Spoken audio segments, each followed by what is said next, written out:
CP0305 to 18 recording length 05 minutes and 54 seconds. This recording was created using www.spokentext.net. In Iraq Forever. Author Susan Webb. People's Weekly World Newspaper. February 21st, 08/15/19. Battle expected in Congress over Bush's long-term Iraq state. The online activism group MoveOn.org has launched an Iraq/recession campaign, aiming to make sure that politicians and pundits understand what voters already know. As long as we keep pouring that money down the drain in Iraq, we won't have the money we need to solve our economic woes. With the war costing Americans more than $338 million a day, MoveOn says, the trade-offs are stark. Bombs or unemployment insurance for people laid off as the economy slows. Billions for Halliburton and Blackwater. Or help for people on the verge of losing their homes because of the subprime meltdown ? Urging people to raise the issue in letters to their local newspapers. MoveOn says, more and more Americans are making the connection between the billions we've spent over there and the crumbling economy here at home. But, even as the Iraq price tag approaches $500 billion so far, the Bush administration is pushing a plan for long-term involvement in Iraq that could squeeze American taxpayers and federal, state and local budgets for years to come. Negotiations are set to start February 27th between the White House and Iraqi Prime Minister Nouri al-Maliki over an open-ended military, political and economic agreement that would secure heavy U.S. military/corporate presence in Iraq for decades.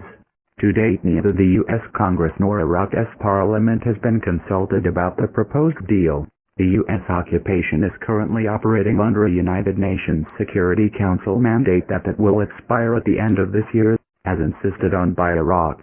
Negotiations on the new U.S.-Iraq agreement are supposed to be completed by July 31st. Representative William DeLavant, D. Mass., told a congressional hearing February 8 that the Declaration of Principles announced last November for the agreement suggests an indefinite U.S. military presence in Iraq. The proposed agreement is not just about military commitments, he noted, but also includes a political and economic agenda that involves serious and possibly open-ended obligations. DeLavant chairs a House Foreign Affairs subcommittee that has held 3 hearings so far to try open up public debate on the agreement.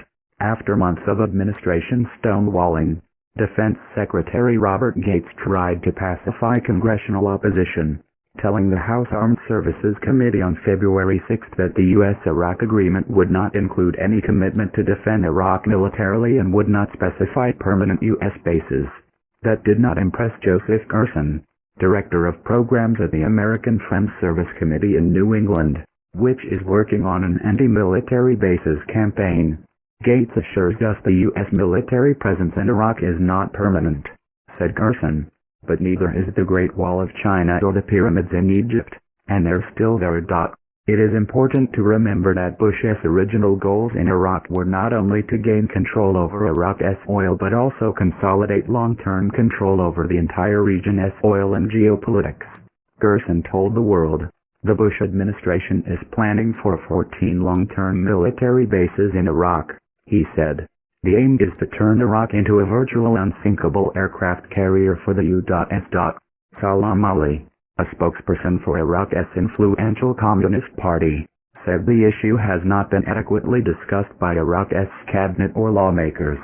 He warned that the U.S. could steamroller ill-prepared Iraqi negotiators into a deal that would not only allow an enduring U.S. military presence, but also entrench U.S. corporate interests in Iraq.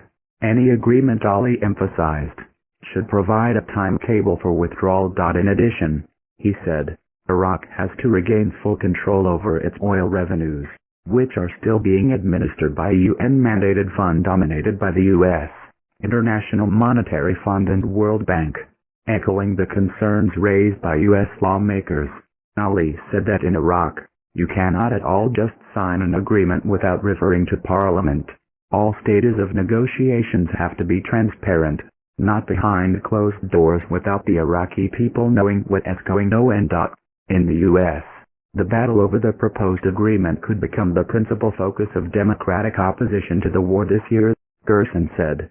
Democratic presidential candidates Hillary Clinton and Barack Obama have both called for requiring the administration to obtain congressional approval for any long-term agreement with Iraq, noting that the financial cost of this war is well on its way to $1 trillion with no end in sight.